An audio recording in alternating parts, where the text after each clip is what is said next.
नमस्कार, मैं Amarendra Tiwari all time public India पर आप सभी का स्वागत करता हूं। दोस्तों, इस वक्त हम हैं कहलगांव विधानसभा में, लोकसभा है भागलपुर, और यहां से एनडीए के प्रत्याशी हैं पवन यादव जी। सबसे पहले तो हम आपसे ये जानना चाहेंगे कि पिछली बार जब आपने यहाँ पे चुनाव लड़ा था, एक निर्दलीय प्रत्याशी के रूप में लड़ा था, और ये पूरी जनता भी जानती है, इस बार एनडीए के प्रत्याशी के रूप में आप मैदान में हैं।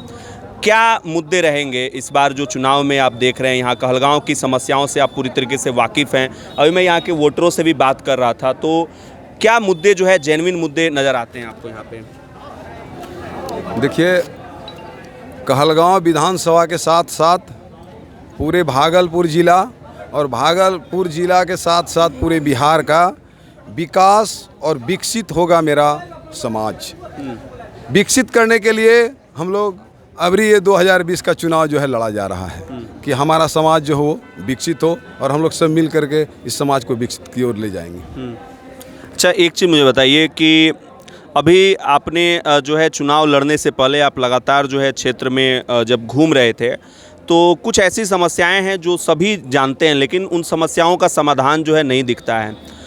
आप यहाँ पर विधायक प्रत्याशी हैं एनडीए के। लोगों से जब आप बातचीत करेंगे तो ये NH80 से लेकर बहुत सारे रोड की तो ऐसी बुरी कंडीशन है, मुझे लगता है कि अगर पूरे भारत को आपने घूमा होगा तो जो रोड का कंडीशन कहलगांव से लेकर भागलपुर या इधर पीरपैंती चले जाइए, कहीं भी, मतलब कहलगांव से कहीं भी निकलिए आप, रोड की वही दशा है। इसके पीछे जो है आपको क्या इसके पीछे जो संकल्प आप देखते हैं कि भाई ये चीज़ें सुधर सकती है, कैसे आगे बढ़ेंगे, क्योंकि ये बड़ी चुनौती होगी? देखिए, यहाँ जो NH80 है वो आज NH80 का उसको नाम दे दिया गया है, लेकिन NH80 जो NH होना चाहिए था उस तरह से आज तक उस पर काम नहीं हुआ। अब जो ये बारी आ रही है, NH का जो स्पेसिफिकेशन है उस तरह से ये घोरगढ़ से लेकर के मिर्जा चौकी साहेबगंज तक उस रोड को बनाया जाएगा, और 10 मीटर का चौड़ीकरण होगा ये रोड। कहीं कहीं जगह पर कालीकरण होगा और कहीं पर सीमेंटेड रोड बनेगा। साथ ही साथ पूरे रोड में 2.5 मीटर का शोल्डर होगा दोनों तरफ में। तब लगेगा कि नहीं भाई, ये रोड आज तक रोड था ही नहीं, इसलिए कि नाम सिर्फ दिया गया था और उस तरह से रोड का भी ढांचा तैयार नहीं किया था। अब पूरे ढांचा तैयार हो करके उस तरह का रोड बना जाएगा। अभी जो आप गांव में घूम रहे हैं सर, गांव देहात में घूमते होंगे, तो क्या यहाँ के असली मुद्दे हैं? वो मुद्दे नहीं जो बाहरी तौर पे दिख रहे हैं, जो हेलीकॉप्टर से दिखते हैं, वो मुद्दे जो आप पैदल जब चलते हैं, ज़मीनी हकीकत जो है, क्या आपको मुद्दे दिखते हैं यहाँ के? क्योंकि जनता जानना चाहेगी ना कि हम जो जिस विधायक के लिए वोट करने जा रहे हैं, क्या उनको हमारी समस्याओं के बारे में पता है कि नहीं पता है? क्या मुद्दे आपको दिखते हैं? देखिए, हम तो 20 साल से देख रहे हैं। हम तो गांव घर का किसान का बेटा होने के नाते किसानी तौर पर और ग्रामीण क्षेत्र के तौर पर हम देख रहे हैं कि आज के डेट में किसान के लिए ढंग से पानी की व्यवस्थाएं नहीं है, चलने के लिए रोड नहीं है, बिजली नहीं है। हमारे यहाँ जो भी किसान परिवार हैं उनके बच्चों को सही तरीके से अच्छा स्कूल नहीं है, कॉलेज नहीं है, कोई ऐसी संस्था नहीं है जो दूसरे जगह इंजीनियरिंग कॉलेज, मेडिकल कॉलेज है, आज इस जगह भी हमारे यहाँ होनी चाहिए। और साथ ही साथ हम कहना चाहेंगे कि यहाँ के जो युवा भाई हैं, युवा बहन हैं, उसके लिए बेरोजगारी का सबसे बड़ी समस्या है। उस समस्या को हम लोग अभी समाधान करेंगे। ये करेंगे कि बाहर से कई एक राज्य से, देश से ले आएंगे बाहर की कंपनियां और यहाँ पर बड़ा बड़ा उद्योग लगवाएंगे। साथ ही साथ किसान परिवार के लिए जो छोटा छोटा लघु कुटीर उद्योग है, या उनके लिए उस तरह का फैक्ट्री लगवाएंगे, उनको पानी की व्यवस्था करवाएंगे।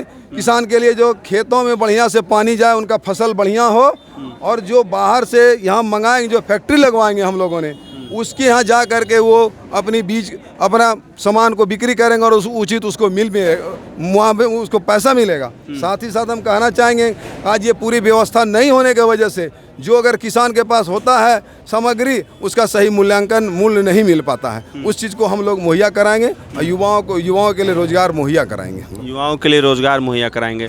कॉलेजेस को लेकर जो है आपने बातें कही, आप यहाँ पे जहाँ पे हम लोग हैं, यहाँ विक्रमशिला यूनिवर्सिटी, जिसका कि एक पौराणिक महत्व है और बहुत बड़ा इतिहास है। अगर देखें विश्व की कुछ बड़ी यूनिवर्सिटीज़ में इसका नाम रहा है, टॉप में आती थी।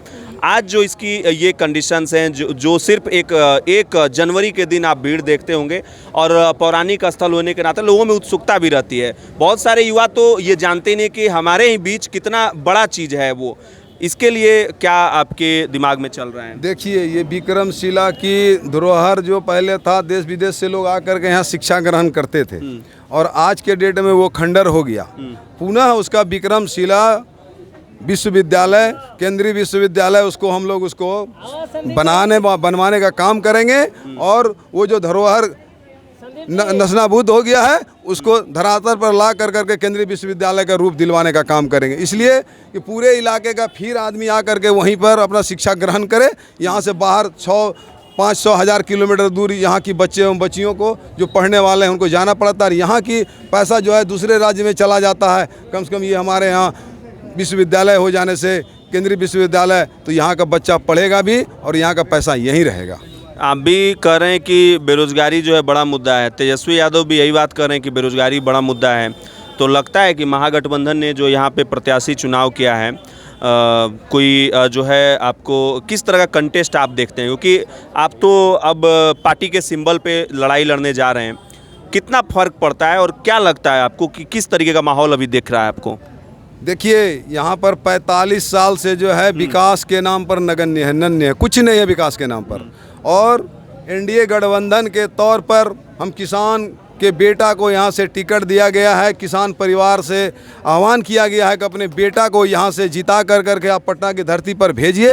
ये बेटा आपका विकास का काम करेगा। जो हमारे यहाँ मूल सुविधाएं नहीं है, जा कर के पटना वहाँ से हम लोग वहाँ से ला कर करके अपने यहाँ हर सुविधा को हम लोग मुहैया कराएंगे। आज 45 साल के दरमियान में ये हमारा इलाका जो है झारखंड और बिहार बंगाल का ये हार्ट है। और ये हार्ट जानते हैं कि आप शरीर का हार्ट जो है वो कितनी मजबूती से होता है। ये कहलगांव की धरती, भागलपुर की धरती जो है, ये तीनों राज्य का हार्ट है और ये स्थिति यहाँ का दयनीय है। इसको हम लोग मजबूती पूर्वक पूरे विधानसभा के मतदाताओं के, छोटे बच्चों को, बच्चियों को, युवा भाई को, बूढ़ी माताओं को, बूढ़ी दादी को, दादा को, उनके आशीर्वाद से हम लोग यहाँ से जीत करके जाएंगे और यहाँ विकास का परचम लहराएंगे हम अपने कहलगांव विधानसभा की धरती पर। तो जाते जाते एक सवाल हम आपसे पूछ लेना चाहते हैं, क्योंकि बिहार के नाम में, बिहार के साथ जो है पॉलिटिक्स में जब यहाँ की बात होती है तो जातिवाद जो है बहुत बड़ा फैक्टर हो जाता है। चुनाव पार्टियां जो हैं वो लड़ती है, अपने अपने तरीके से लड़ती है। आपको नज़र आता है, आपको लगता है कि कहीं ना कहीं जो है जातिवाद एक बड़ा फैक्टर जो है अभी भी है चुनाव में, या फिर आप जो विकास का कंसेप्ट कह रहे हैं उसी विकास के कंसेप्ट पे आगे बढ़ेंगे? देखिए, ये गठबंधन का ये सीट है और भाई नरेंद्र मोदी जी बिहार में, हमारे माननीय नीतीश जी, हमारे माननीय मुख्यमंत्री महोदय, केंद्र सरकार और बिहार सरकार की जितनी योजनाएं चला है वो तो अभी सबसे आगे है। और जो उसमें हो गया है कि ये योजनाएं और धरातल पर लाना है, उसको हम लोग और मिल करके करेंगे। और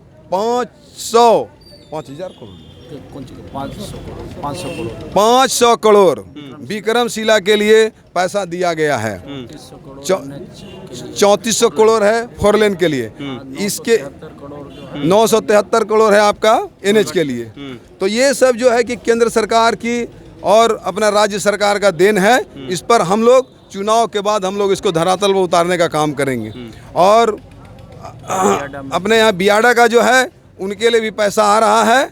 चलेंगे हम लोग किसान भाई को, जिनको जो एक्चुअल में उनका जो बनेगा, उनको लगेगा कि नहीं ये इतना पैसा देने से किसान भाई को कोई दिक्कत नहीं है, उनको पैसा दिलवा कर करके और उनका ज़मीन को अधिग्रहण कर करके और उसमें फैक्ट्री लगवाने का काम करेंगे हम लोग, जिससे कि युवाओं को रोजगार मिलेगा। चलिए, बहुत बहुत शुक्रिया सर बातचीत करने के लिए, बहुत बहुत शुक्रिया। तो ये थे पवन यादव जी, जिन्होंने कि ये बताया और एनडीए प्रत्याशी के रूप में जो है अपनी बातें कही। तो आपने ये वीडियो